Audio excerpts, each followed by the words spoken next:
नमस्कार साथियों, स्वागत है आपका अपने इस YouTube चैनल जिसका नाम है लर्न विथ एडू फंडा।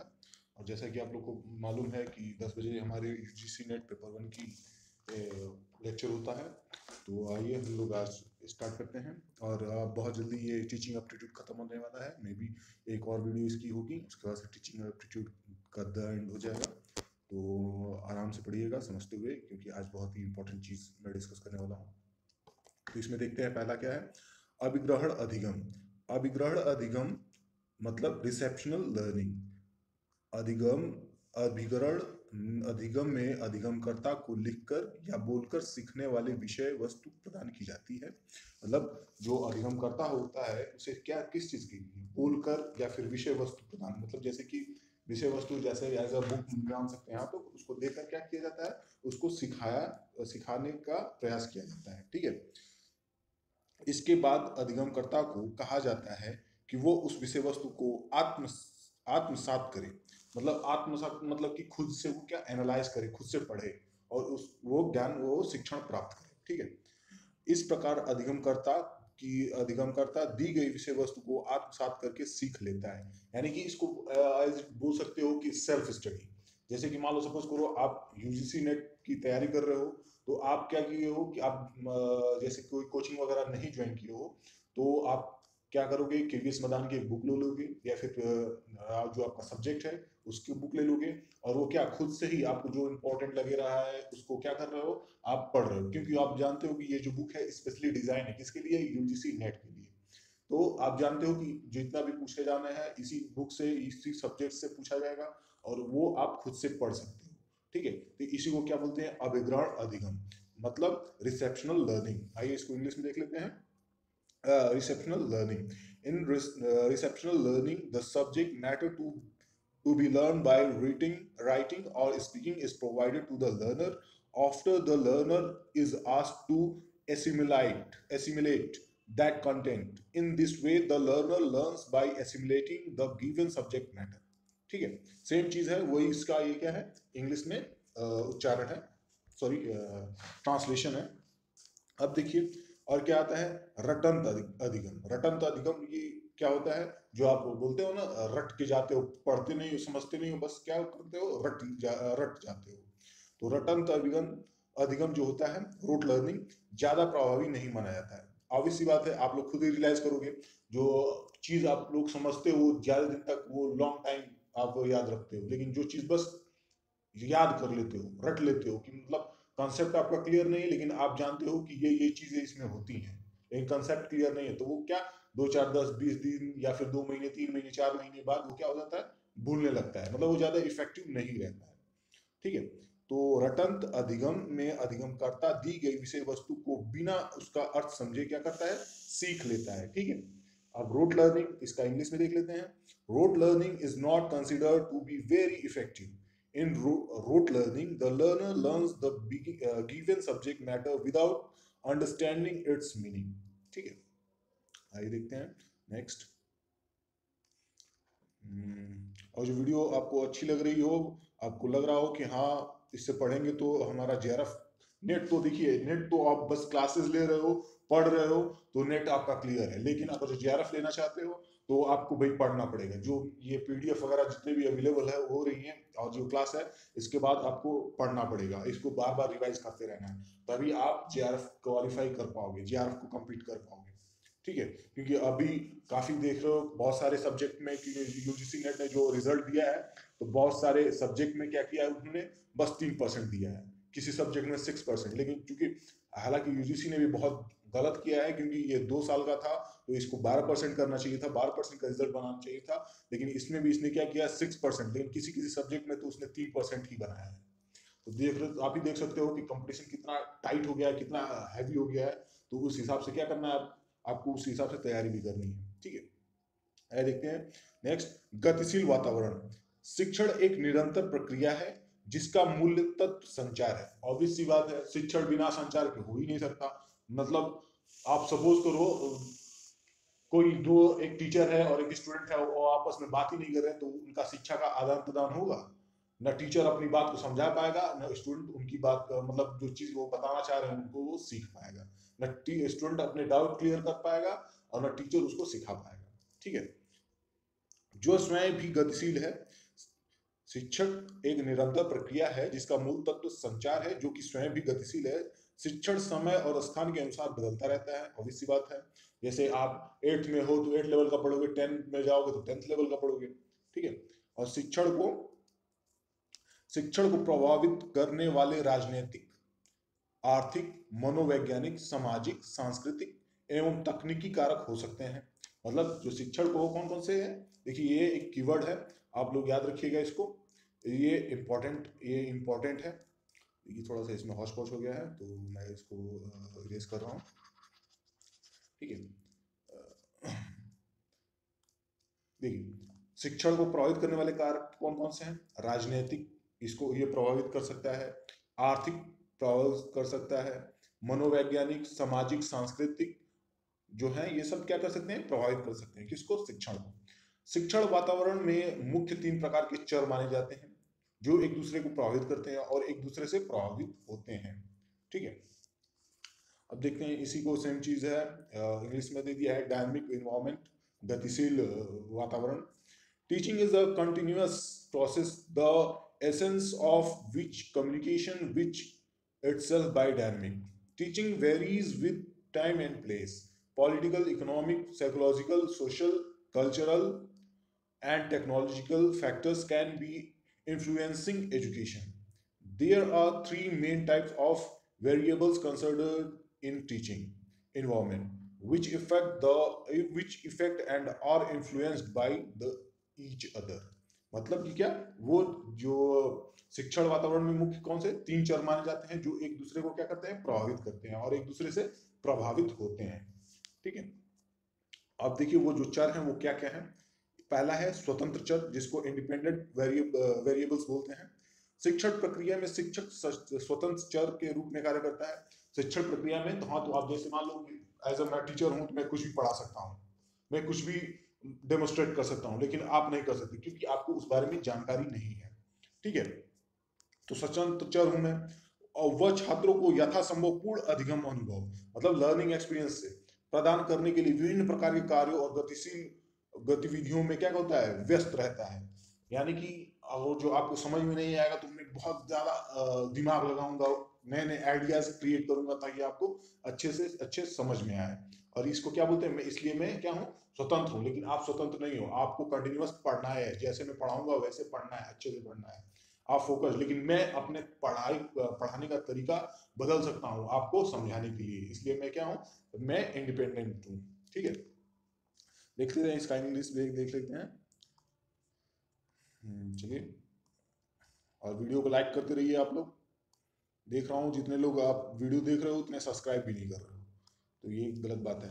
ठीक है, ऐसे गुरु दक्षिणा में कम से कम वीडियो को लाइक तो कर दो और शेयर, चैनल को शेयर करो, सब्सक्राइब करो। अरे इतना मेहनत करते हैं आपके लिए, कम से कम इतना तो कर दो। ठीक है, independent variables, the teacher acts as the independent variable in teaching process. He engages in a variety of tasks and activities to provide the students with as complete learning experience as possible. मतलब वो अपने समझाने के लिए वो जो चीज उसके सामर्थ्य के अनुसार, जो चीज उसके बस में होगी वो आपको करेगा। क्योंकि कोई भी ऐसा टीचर नहीं होगा जो चाहेगा कि मेरा जो स्टूडेंट है वो कम जाने या फिर वो जो है वो सक्सेसफुल ना हो। क्योंकि हर टीचर चाहता है कि जो उसका बच्चा है, जो वो टीचर पढ़ा रहा है, वो सारे के सारे वो 100% गेन करे और अपने फ्यूचर को वो ब्राइट करे और एक सोसाइटी में एक अच्छा पोजीशन हासिल करे।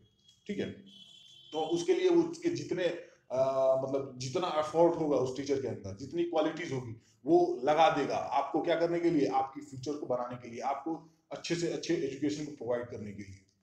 ठीक है, अब दूसरा देखते हैं, दूसरा चर कौन सा है, हस्तक्षेप चर, इंटरवेनिंग वेरिएबल्स। शिक्षण प्रक्रिया में पाठ्य पुस्तक, शिक्षण प्रक्रिया में पाठ्य पुस्तक, शिक्षण विधियां, शिक्षण युक्तियां तथा शिक्षण व्यू रचनाएं आदि हस्तक्षेप चर के वर्ग में आती हैं। सामाजिक परिवेश में कई और चर भी हस्तक्षेप चर का कार्य करते हैं। देखते हैं, एक सेकेंड, ये करते हैं। देखिए थोड़ा सा इधर उधर हो गया है, रुकिएगा।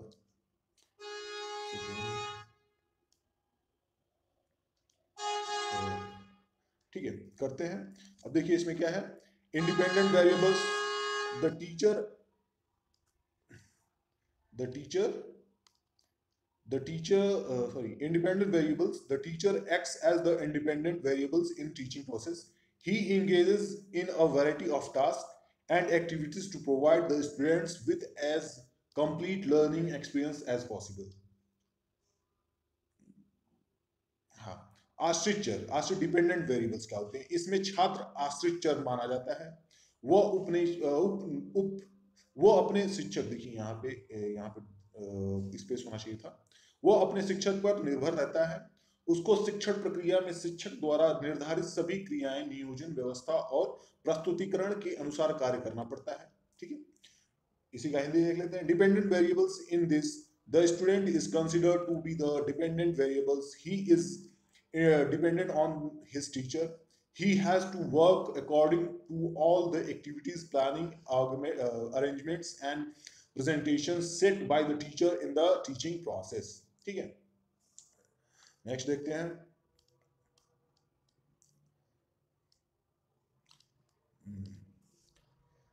यह सभी चर एक दूसरे के पूरक हैं, यानी एक दूसरे के क्या है, ये पूरक हैं। पूछ दिया जाए कि हस्तक्षेप चर, स्वतंत्र चर और आश्रित चर ये क्या है, एक दूसरे के क्या है, पूरक हैं, ये इसका कीवर्ड है।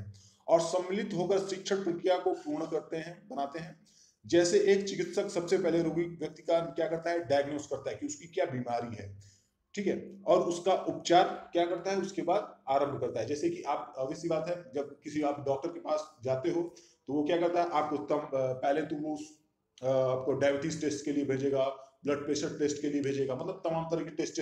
और जब वो रिपोर्ट आ जाता है तब आप बोलता है नहीं आपके अंदर क्या है, डायबिटीज की प्रॉब्लम है या फिर हाई ब्लड प्रेशर की प्रॉब्लम है। तो बहुत सारी समस्याओं को क्या करता है वो, अब अपना एक्सपीरियंस जो है, उसने पढ़ाई की जो एमबीबीएस में, वो बहुत सारे मेडिसिन लिखता है और वो जो आपकी बीमारी है उसको क्या करता है, शॉर्ट आउट करता है।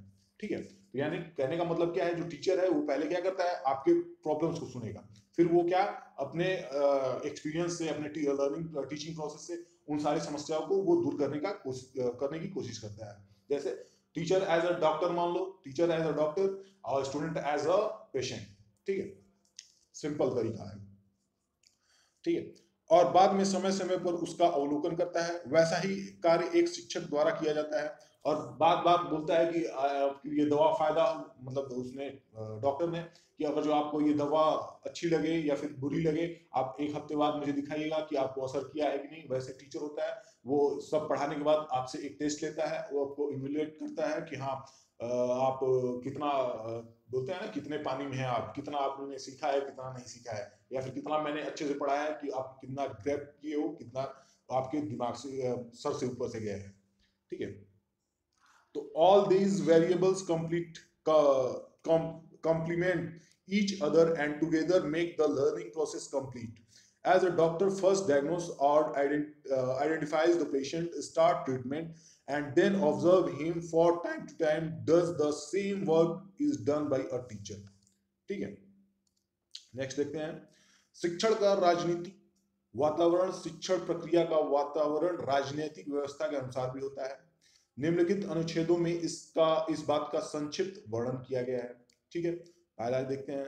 एक तंत्र शासन, ऑटोक्रेसी। इस व्यवस्था में शिक्षण प्रक्रिया शिक्षक प्रधान मानी जाती है। शिक्षण प्रक्रिया क्या होती है, वो प्रधान मानी जाती है।